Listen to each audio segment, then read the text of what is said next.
नमस्कार, मी तृप्ती पालकर. यशाचा कानमंत्रमध्ये तुमच्या सगळ्यांचं स्वागत. आपल्या आजच्या कार्यक्रमाचे मान्यवर पाहुणे आहेत एसजीटी प्रोफेशनल अकॅडमीचे संचालक CA CMA Suraj Tatia sir आणि CA Sneha Tatia madam. Suraj sir स्वतः ऑल इंडिया रँकर असून गेल्या 11 वर्षांच्या अध्यापन प्रवासामध्ये त्यांनी सीए, सीएस, सीएमए सारख्या विविध कोर्सेसमध्ये 80 पेक्षा अधिक ऑल इंडिया रँकर्स घडवलेले आहेत. सीए स्नेहा मॅडम यांना 6 वर्षापेक्षा अधिक काळाचा अध्यापनाचा अनुभव आहे. त्यांनी सुद्धा अनेक ऑल इंडिया रँकर्सना मार्गदर्शन केले आणि 6000 पेक्षाही अधिक विद्यार्थ्यांच्या व्यावसायिक प्रवासामध्ये मोलाची भूमिका बजावलेली आहे. हे दोघे सुद्धा अत्यंत उत्साही, प्रेरणादायी आणि कुशल शिक्षक असून पुण्यामधील काही प्रमुख महाविद्यालयांमध्ये अतिथी प्राध्यापक आणि मार्गदर्शन म्हणून सुद्धा ते काम करतात आणि त्यांनी अनेक विषयांवरती पुस्तकं लिहिलेली आहेत, ज्यामधून सुद्धा विद्यार्थ्यांना उत्तम माहिती मिळते, मार्गदर्शन मिळते. तुमच्या दोघांचं सुद्धा कार्यक्रमामध्ये खूप खूप स्वागत आहे. सूरज सर आणि स्नेहा मॅडम, विद्यार्थ्यांना आजच्या काळामध्ये करिअर नेमकं काय करायचं असा प्रश्न पडलेला असतो आणि मुळात 10वी आणि 12वीचा आता निकाल लागलेला आहे. बऱ्याच पालकांना हा प्रश्न असेल की आता मुलांनी पुढे काय करावं. तर या संदर्भात काय मार्गदर्शन कराल? खास करून सीए हे करिअर कशा पद्धतीनं फायदेशीर ठरू शकतं? ओके, सर्वप्रथम थँक्यू मॅम, तुम्ही आम्हाला इथे बोलवलं. NDTVने हा खूपच छान प्रोग्राम आयोजित केलेला आहे आणि तुम्ही आम्हाला संधी दिली इथे येण्याची, सो खूप खूप आभार. जसं तुम्ही सांगितलं की आता 10वी आणि 12वीचे निकाल लागलेले आहेत, तर डेफिनेटली हे असतं की आता एक खूप मेहनत केलेली असते मुलांनी, तर थोडंसं ब्रेक घेणं आवश्यक आहे. घ्यायला पाहिजे ब्रेक, डेफिनेटली घ्यायला पाहिजे. बट एक शब्दात जर सांगायचं आहे तर मुलांनी प्रॉपर बॅलन्स करायला पाहिजे. कसं आहे, आता इंडियामध्ये कॉम्पिटिशन खूप वाढलेलं आहे, तर जेवढ्या लवकर ते आपलं करिअर चूज करतील तेवढं त्यांना त्याची बेनिफिट्स दिसतील. सो बेटर राहील की मुलांनी लवकरात लवकर आपलं गोल सेट करून आपल्या करिअरकडे जेवढं त्यांना लवकरात लवकर वळता येईल, दॅट इज त्यांच्यासाठी ते खूप बेनिफिट राहील, है ना. सो माझं हेच सांगणं आहे सगळ्या मुलांना, सगळ्या पालकांना की तुम्ही ब्रेक अवश्य घ्या, पण लवकरात लवकर तुमची करिअरची निवड करायची प्रयत्न करा. सूरज सर, खरं तर पूर्वी एक असं कायम पालकांच्या मनामध्ये, विद्यार्थ्यांच्या मनामध्ये असायचं की सायन्स घेतलं म्हणजे उत्तम करिअर घडतं. मात्र हल्लीच्या काळात बराच बदल दिसतो आपल्याला. वाणिज्य क्षेत्राकडे, कॉमर्सकडे सुद्धा विद्यार्थी वळत आहेत. तर हा बदल कशा पद्धतीनं दिसतोय तुम्हाला आणि ही शाखा निवडणं किती महत्त्वाचं आहे? अगदी महत्त्वाचं मॅम, एकदमच तुम्ही जो पॉईंट धरला तो अगदी बरोबर आहे. त्याचं महत्त्वाचं कारण जर आपण बघितलं तर असं आहे, हे पहा, जेव्हा आपल्याला स्वातंत्र्य भेटलं आपण साधारण 1 ट्रिलियनची इकॉनॉमी होतो. कालचीच बातमी आहे, भारतात आता 4 ट्रिलियनची इकॉनॉमी झालेली आहे. पण आता 1 ट्रिलियनवरनं 3 ट्रिलियनवरती साधारण जायला आपल्याला 70 वर्ष लागलेत, है ना. पण 3 ते 5 ट्रिलियन हे आपण अवघ्या पुढच्या 7 ते 8 वर्षांमध्ये जाऊ. म्हणजे जेवढा फायनान्स आहे ना, जेवढा कॉमर्स भारतात मागच्या 60 ते 70 वर्षांमध्ये आला, तेवढा कॉमर्स पुढच्या अवघ्या 7 ते 8 वर्षांमध्ये येणार आहे. आणि नक्कीच बिझनेस आलं, फायनान्स आलं म्हणजे कॉमर्स आलं. आणि वन ऑफ द बेस्ट माझ्या मते सर्वात महत्त्वाचं कारण की मुलं आता कॉमर्समध्ये काय येतात त्याचा हा पहिला कारण की इकॉनॉमीमध्ये हा एक ड्रास्टिक शिफ्ट होतो. दुसऱ्यांदा माझ्या हिशोबाने अजून जर आपण एक बघितलं तर कॉमर्समध्ये एक गोष्ट जी एकदमच बाकी डोमेन्सपेक्षा वेगळी पडते ती म्हणजे फ्लेक्झिबिलिटी. म्हणजे आजकालचे विद्यार्थी असे आहेत ना मॅडम, की त्यांना असं नाही आहे की तुम्ही त्यांना फक्त सांगितलं जॉब करायचं बाळा, आपल्याला चांगला जॉब लागला म्हणजे झालं. नाही, विद्यार्थी सांगतील की बाबा मला जॉब नाही करायचं. म्हणजे माझ्या मते मॅडमचं पण तसंच होतं. मॅडमचं आमचं जेव्हा लग्न झालं, मॅडम मला क्लिअर म्हणाले मी कुठला जॉब करणार नाही, मी कोणाची ऑर्डर्स घेऊ शकत नाही, मी तुमची ऑर्डर कधी घेणार नाही. तर अगदी असे विद्यार्थी आहेत ज्यांना जॉब करायचा असं आवडतंय. आणि असं माझं थोडं वेगळं होतं. मला असं नेहमी वाटायचं की माझा दिवस जर प्लॅन्ड असेल, है ना, थोडं स्ट्रक्चर्ड असेल, मला माहीत असेल ह्या काळात या वेळात मला काम करायचं, मग मजा करायची, तर मला तसं आवडेल. तर अशा प्रकारची जी फ्लेक्झिबिलिटी ना ही तुम्हाला कॉमर्समध्ये नक्की बघायला भेटते. म्हणजे ज्यांना वाटतं जॉब करायचं आहे बिंदास जॉब करा, ज्यांना वाटतं स्वतःची प्रॅक्टिस करायची, म्हणजे मुख्यतः सीएबद्दल आपण जर बोललो स्वतःची प्रॅक्टिस करायची, तर तो एक उत्कृष्ट करिअर आहे. हा दुसरा कारण. तिसरा एक कारण माझ्या हिशोबाने जो आहे, कॉमर्समध्ये ना रेंज भरपूर आहे. म्हणजे हुशार मुलंही चांगलं करिअर घडू शकतात आणि ॲव्हरेज विद्यार्थी असतील ते देखील प्रत्येकाच्या मनातली शंका आहे. अगदी अगदी, कारण सगळेच अभ्यासातच हुशार असतात असे नाही. मात्र नक्कीच कॉमर्समध्ये तुम्हाला जर तुम्ही हुशार असाल तर तसंही चांगलं एक करिअर आहे. तुम्ही ॲव्हरेज विद्यार्थी असाल तोही करिअर आहे. आणि अगदी तुम्हाला एक बेसिक जरी करिअर करायचं म्हटलं तरी तोही तुम्हाला कॉमर्समध्ये. आणि शेवटचा सर्वात महत्त्वाचा म्हणजे माझ्या हिशोबाने हा सर्वात महत्त्वाचा आहे, ते म्हणजे अफोर्डेबिलिटी. आज जर आपण ना बाकी करिअर्स जर बघितले, स्पेशल सायन्स वगैरेचे करिअर्स, त्यांचे जे फीज आहेत तिथं जे काही कॉलेजेसमध्ये डोनेशन म्हणा किंवा फीज म्हणा, त्याच्या अगदी 20% कमीमध्ये कॉमर्समध्ये तुमचे उत्कृष्ट करिअर करतात. आणि हे अफोर्डेबल असल्यामुळं अनेक विद्यार्थी आता कॉमर्समध्ये वळतात. फी सुद्धा कमी आहे आणि खूप साऱ्या संधी आहेत आणि त्याची उपयोगिता विद्यार्थ्यांसाठी आणि पालकांसाठी निश्चितच आहे. जसं सरांनी उल्लेख केला आता की खूप वेगवेगळ्या शाखा, वेगवेगळे पर्याय आहेत कॉमर्समध्ये आल्यानंतर तुम्ही कशा पद्धतीनं करिअर करू शकता. म्हणजे तुम्ही जॉब करा, तुम्ही स्वतःची फर्म सुरू करा आणि स्वतः प्रॅक्टिस करून त्यातून सुद्धा इन्कम सोर्स होऊ शकतो. मात्र वाणिज्य किंवा वित्त क्षेत्रामध्ये नेमकं करिअर कसं करायचं, म्हणजे कॉमर्समध्ये ग्रॅज्युएशन केलं किंवा CA साठी प्रॅक्टिस केली असं नाही, त्यासाठी पण वेगवेगळे क्षेत्र असतील, ऑप्शन्स असतील, ते कोणते आहेत? करेक्ट. जर तुम्ही कॉमर्स ऑप्ट करताय, 11वी-12वी जर कॉमर्स केले तर खूप सारे प्रोफेशनल कोर्सेस तुम्ही त्याच्याबरोबर करू शकता. तर जसं आता 10वी नंतरच तुम्ही प्रेपरेशन सुरू करू शकता. CA आहे, चार्टर्ड अकाउंटन्सी कोर्स, मग CS आहे, CMA आहे. 12वी नंतर त्याची परीक्षा येते, पण खूप सारी मुलं 10वी पासूनच त्याचे प्रेपरेशन्स सुरू करतात. म्हणजे सांगायला खरं तर क्लासेसमध्ये आपल्या जे क्लासेस आहेत तिथे मुलं 10वीची परीक्षा झाली नाही की 2-3 दिवसात येऊन जातात की मॅम आम्हाला CAचे CMAचे प्रिपरेशन सुरू करायचे आहेत. तर अशी ही एक डिग्री झाली CA CMA. हे they are experts in finance. तर फायनान्स, अकाउंटिंग, टॅक्सेशन हे ह्यांचे मेन एरियाज असतात.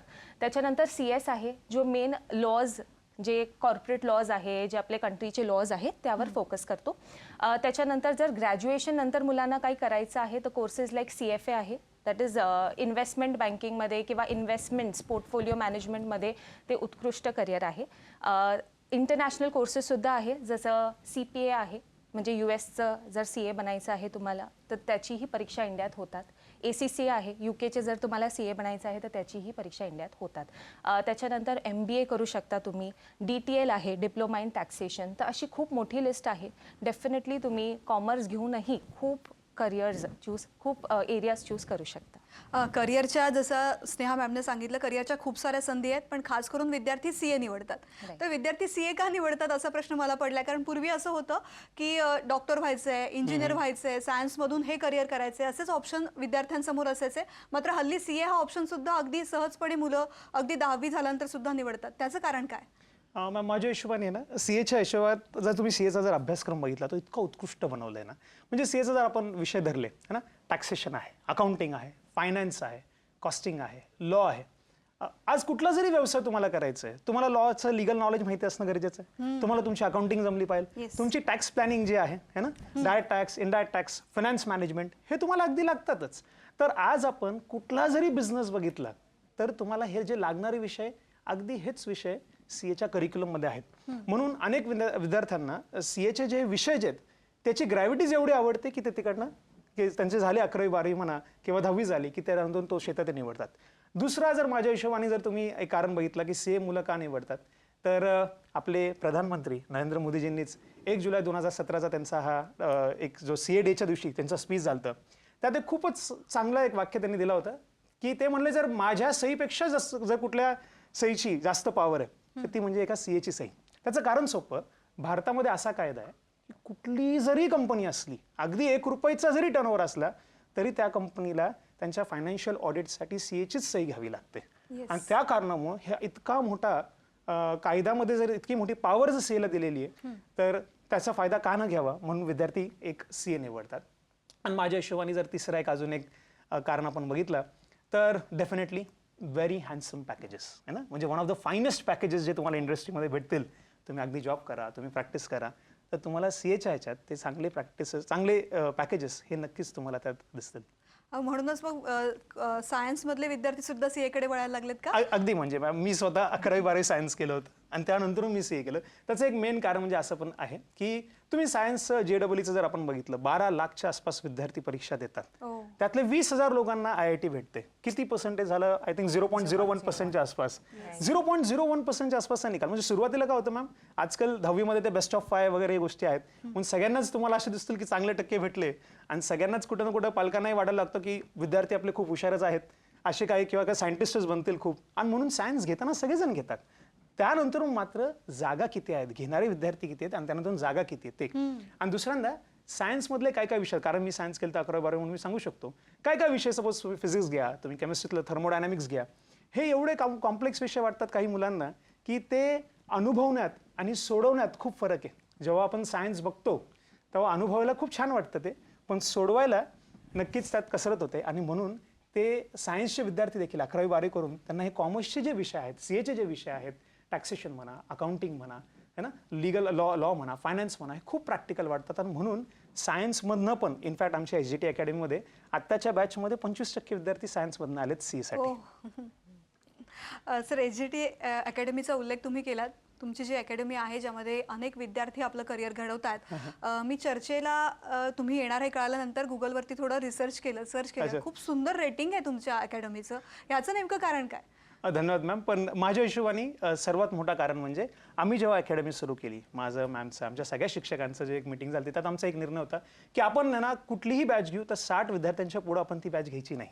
आपण फक्त 60च विद्यार्थ्यांची बॅच घ्यायची. 60-60चे भले तुम्ही अनेक बॅचेस घ्या वर्षभरात, पण एका बॅचमध्ये 60च विद्यार्थी घ्या.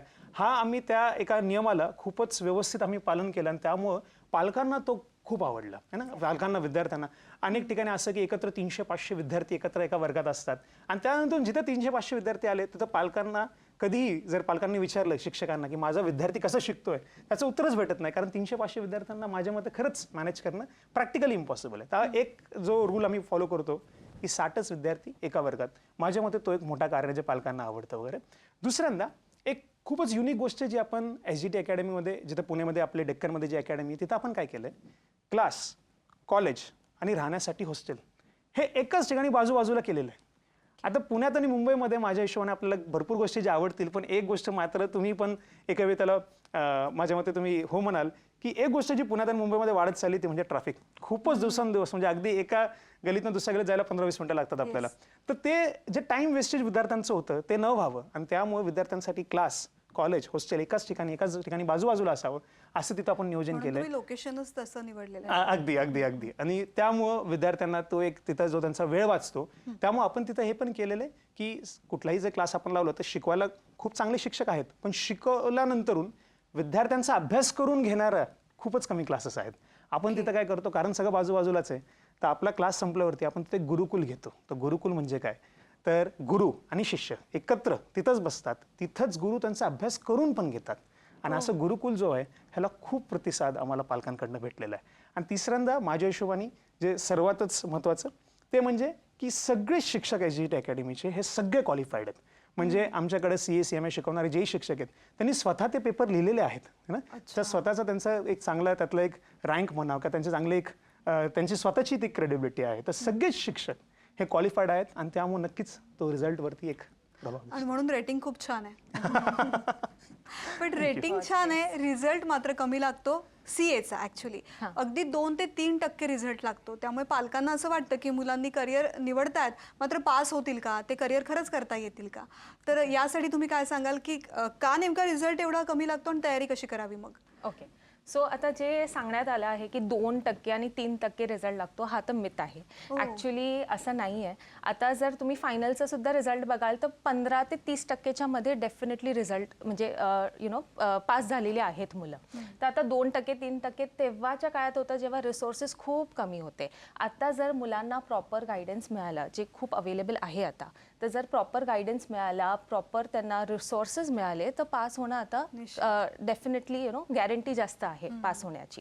तर 2% तर डेफिनेटली नाही आहे. आणि तसं पाहिलं तर कुठलं करिअर सोपं आहे. तुम्ही IIT बघा, डेफिनेटली सोपं नाही आहे. तुम्ही UPSC बघा, सोपं नाही आहे. तर मी असं डेफिनेटली सांगणार नाही की CA खूप सोपं आहे, पण तेवढं अवघडही नाही आहे. कारण जर राईट गायडन्स असलं तर सगळं पॉसिबल आहे. आणि त्यासाठीच तुमची SGT अकॅडमी खरं तर काम करते आहे. मात्र विद्यार्थ्यांना हा प्रश्न खूप आहे की मगाशी पण मी तुम्हाला म्हटलं की सक्सेस रेट कमी आहे, पासिंगचा रेट कमी आहे. त्यामुळे पहिल्या प्रयत्नात जर एखाद्याला CA व्हायचं असेल तर त्याने काय करावं? ओके. सो जर फर्स्ट अटेम्प्टमध्ये CA व्हायचं आहे तर सर्वात फर्स्ट तुम्हाला कॉन्सेप्च्युअल क्लॅरिटी खूप गरजेची आहे. तर जर पहिले तर तुम्ही क्लासेस निवडताना असे निवडा जिथे तुम्हाला प्रॉपर प्रोफेशनल टीचर्स शिकवायला आहेत. ते स्वतः चार्टर्ड अकाउंटंट्स आहेत का ते बघा.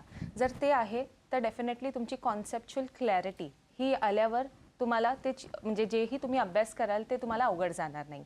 दुसरं जे आहे डिसिप्लिन ओव्हर मोटिवेशन. मोटिवेशन कसं असतं की कधी आहे कधी नाही, कधी ग्राफ अप डाऊन होत राहतं. पण जर तुम्हाला प्रॉपर डिसिप्लिन असलं, प्रॉपर एक शेड्यूल तुम्ही बनवला आणि डेली कन्सिस्टंटली जर तुम्ही अभ्यास करत गेले तर डेफिनेटली हे अचिवेबल आहे. आता जे म्हणतात की खूप तास अभ्यास करावा लागतो, खूपच वेळ बसावं लागतं CA स्टुडंट्सला अभ्यासाला, तर असं काही नाही आहे. तुम्ही प्रॉपर बॅलन्स करून सगळं करूनही अभ्यास करू शकतात. तर तुम्हाला फक्त ते त्यात एन्जॉयमेंट मिळायला पाहिजे, त्या विषय कडे तुमची आवड असली पाहिजे, तर हे अचिवेबल आहे. तर तुम्ही आरामात फर्स्ट अटेम्प्टमध्ये क्लिअर होऊ शकता. सर 10वी झाल्यानंतर ना मुलं बऱ्याचदा चूक करतात की करिअर सिरियसली घेत नाहीत आणि फार मज्जा छान करावं असं वाटतं, कॉलेजला गेलेले असतात. तर खरंच ही खूप मोठी चूक आहे का? आणि जर ही चूक असेल, अर्थातच चूक आहे, करिअर सिरियसली घेणं अत्यंत आवश्यक आहे, तर त्यासाठी विद्यार्थ्यांनी कसं प्लॅनिंग करायला पाहिजे? पहिल्यांदा ना वैयक्तिक लेवलवर तुम्हाला धन्यवाद, तुम्ही हा प्रश्न खूप चांगला विचारला आणि यावरती मला थोडंसं संक्षेपात बोलायचं आहे. माझ्या मित्रांनो जे बघत आहेत, जे पालक आहेत, त्यांनाही मग एक गोष्ट सांगू इच्छितो. बघा 10वी झाली ना की आपल्याला सगळ्यांना वाटतं आपण खूप मेहनत केली आणि तुम्ही नक्कीच केलेली, मॅडमनी सांगितलं. आपण त्यात काय होतं, काही मुलांचं ना मॅडम असं असतं की आता माझी 10वी झाली, आता मी फुल एन्जॉय करणार आयुष्य. जसं की त्याने आजपर्यंत आयुष्य काय एन्जॉयच नव्हतं केलेलं है ना. आणि त्या ह्याच्यात काय होतं मॅम, जी 10वी पर्यंत आपण हे म्हणतो ना, एका प्रकारे इंजिन गरम झाली होती, विद्यार्थी अभ्यास करत होते, एक मोमेंटम कॅच केला होता, तो मोमेंटम त्यांचा 11वीमध्ये अगदी पडतो, व्हॅक्यूम होतो आणि ते अभ्यासाला असं विचार करतात की 11वीचं वर्ष म्हणजे काय, टाइमपास करायचं. पण ते हे विसरतात की तुम्ही असं बघा की जर तुम्ही 10वी नंतर 11वी जर व्यवस्थित नाही केली किंवा त्या काळात तुम्ही जर तुमच्या करिअरबद्दल सिरियस नसाल है ना, तर हा 11वीच पाया आहे तुमच्या येणाऱ्या पुढच्या वर्षांसाठी है ना. जर आपण कुठला एखादा चित्रपटचा एखादा पार्ट नाही बघितला आणि अचानक जाऊन दुसऱ्या पार्टमध्ये बसलो तर नाही कळत. ते तसंच आहे 11वी. हा पाया जितका चांगला, जितका मजबूत, तेवढं तुम्ही पुढे तेवढं चांगलं करिअर तुम्ही घडू शकाल. म्हणून आपण खऱ्या अर्थात 12वीला बोर्डाची परीक्षा म्हणून 12वीला खूप महत्त्व देतो. माझ्या हिशोबाने तुम्ही जास्त महत्त्व दिलं पाहिजे 11वीला, कारण तो तुमचा पाय आहे, तो तुमचा फाउंडेशन आहे. म्हणून मी असं कधी नाही सांगणार की तुम्ही 10वी नंतरून नक्कीच तुम्ही थोडी मजा नक्की करा, पण आयुष्य हे सगळं बॅलन्स आहे. अगदी मजा म्हणजे मजेतच नाही जावं, तर नक्की 11वी हा तुमचा करिअर घडवण्याची खूप उत्कृष्ट संधी तुमच्याकडे आहे.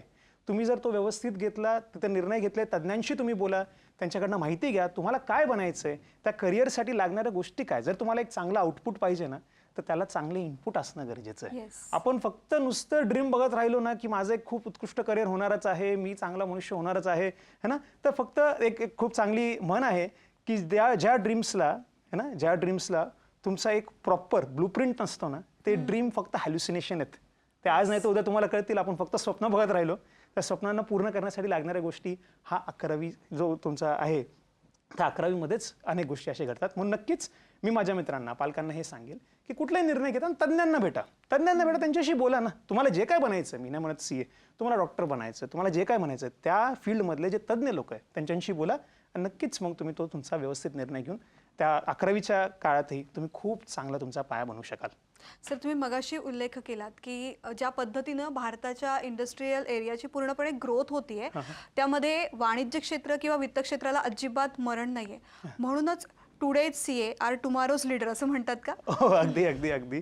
म्हणजे माझ्या हिशोबाने मॅम, जर सपोज आपण शार्क टँक वगैरे असे काही सिरियल येतात, तुम्ही त्यात बघितले 5 मधले 2 जज CA आहेत. म्हणून today's CA are tomorrow's leaders हे तुम्हाला अगदी अनेक ठिकाणी भेटतं. म्हणजे मोठ्या मोठ्या इंडस्ट्रियलिस्ट, तुम्ही ओम बिर्ला म्हणा सर ना, ते स्वतः ते CA आहेत है ना. राकेश झुंझुनवाला, ज्यांना आपण म्हणतो भारताचे वॉरेन बफेट, हे स्वतः CA होते है ना. जसं मी म्हणलं तुम्हाला, बिझनेस व्हॅल्युएशन जिथेही असेल, जिथेही फॉरेन्सिक अकाउंटिंग असेल, मर्जर्स ॲक्विजिशन असेल ना, मोठ्या मोठ्या कंपन्यांमध्ये, फक्त भारतात नाही, भारताच्या बाहेर देखील अनेक देशांमध्ये है ना. अगदी तुम्ही वेस्टच्या US जावा, युरोपमध्ये जावा, ऑस्ट्रेलियामध्ये जावा, मिडल ईस्टमध्ये जावा, तुम्हाला भारताचे CA तिकडे दिसतील आणि मोठ्या मोठ्या ह्याच्यावरती दिसतील. अगदी डिरेक्टर, कंपनीचे CFO, कंपनीचे CEO, हे सगळे तुम्हाला CA होताना दिसतील. आणि नक्की जसं म्हटलं ना की आज जर बघितलं तर आजच्या विद्यार्थ्यांमध्ये आंतरप्रिनरशिप एक जो आहे आणि एक चांगलं ॲक्च्युली ट्रेंड आहे. आंतरप्रिनरशिपमध्ये इंटरेस्ट येणं हे नक्कीच एक चांगलं ट्रेंड आहे जे भारतात होत आहे. आणि जसं त्यात आपण म्हणतो की नाही, भारतातले 5 मोठ्या शार्क्समधनं 2 शार्क्स CA आहेत. त्यावरूनच कळतं की का today's CA are tomorrow's leaders. Sir, आपण बरीच चर्चा केलेली आहे, मात्र बरेच अजून सुद्धा पालकांच्या आणि विद्यार्थ्यांच्या मनामध्ये मिथ्स आहेत CA बद्दल. सर, ते दूर करण्यासाठी मी एक रॅपिड फायर राऊंड घेते, दोघांना काही प्रश्न विचारते, त्याची उत्तरं तुम्ही नक्की द्या.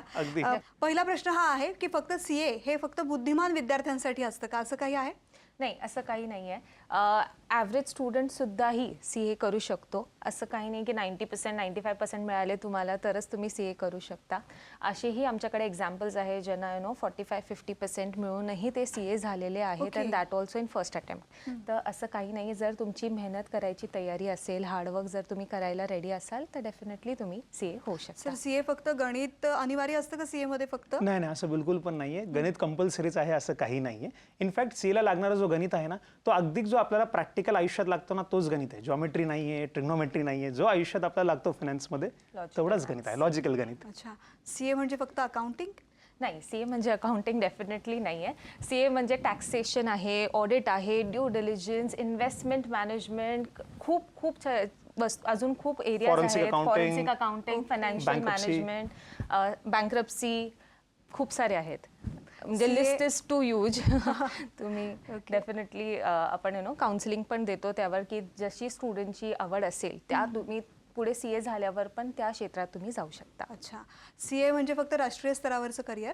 नाही नाही मॅम, डेफिनेटली नाही. मी जसं तुम्हाला सांगितलं, तुम्हाला अनेक बाहेरच्या देशांमध्ये आपल्या इंडियाचे CA टॉप पोझिशनमध्ये दिसतील. आणि इनफॅक्ट है ना, असंही आहे की भारताच्या CA इन्स्टिट्यूटचंच आज इतकं जास्त पसार झालेलं आहे की CA इन्स्टिट्यूटच्या अनेक देशांबरोबर एका प्रकारे MOU आहेत. म्हणजे जर तुम्ही भारतात CA असेल तर त्या देशांचे अवघ्या काही पेपर देऊन तुम्ही त्या देशाचे पण CA बनता. म्हणजे अगदी तुम्ही भारताचे CA आहात, थोडेसे पेपर द्या तुम्ही अमेरिकेचे CA होता. तुम्ही भारताचे CA आहात, थोडेसे पेपर द्या तुम्ही युरोपचे CA बनता. भारताचे CA आहात, एक पेपर द्या ऑस्ट्रेलियाचे CA बनता. भारताचे CA आहात, 0 पेपर द्या डायरेक्टली दुबई मिडल ईस्टमध्ये जावा, तिकडे तुम्ही CA म्हणून काम करू शकता. तर नॅशनल नाही, अगदी इंटरनॅशनल लेवलच्या दर्जाची आज ही डिग्री आहे. पण म्हणजे CA केल्यानंतर फक्त मज्जाच मज्जा? एका प्रकारे हो, पण नक्कीच, कारण जसं मी म्हणलो, one of the most handsome packages तुम्हाला CA ला भेटताना दिसतील. मात्र आजचा काळ हा स्पर्धेचा आहे ना, आणि जिथं स्पर्धा तिथं नक्की नवीन नवीन रोज गोष्टी घडतात. तर आपल्याला मजाच मजा CA झाल्यावरती असं आहे का? तर हो, पण थोडंफार नक्कीच आपल्याला अपडेट नेहमी राहावं लागतं. सो रॅपिड फायर तो खूप सुंदर होता. तुमच्या इन्स्टिट्यूटबद्दल ऐकून सुद्धा मला खूप छान वाटलं आणि मला निश्चित विश्वास आहे की पालकांना आणि विद्यार्थ्यांना खूप छान मार्गदर्शन मिळालेलं आहे आणि करिअरचा एक उत्तम पर्याय तुम्ही विद्यार्थ्यांसमोर, पालकांसमोर ठेवलेला आहे. खूप खूप धन्यवाद. यशाचा कानमंत्र या कार्यक्रमात तुम्ही सहभागी झालात यासाठी. Thank you so much. धन्यवाद. तर यशाचा कानमंत्र या कार्यक्रमामध्ये आता वेळ झाली इथेच थांबायची. नमस्कार.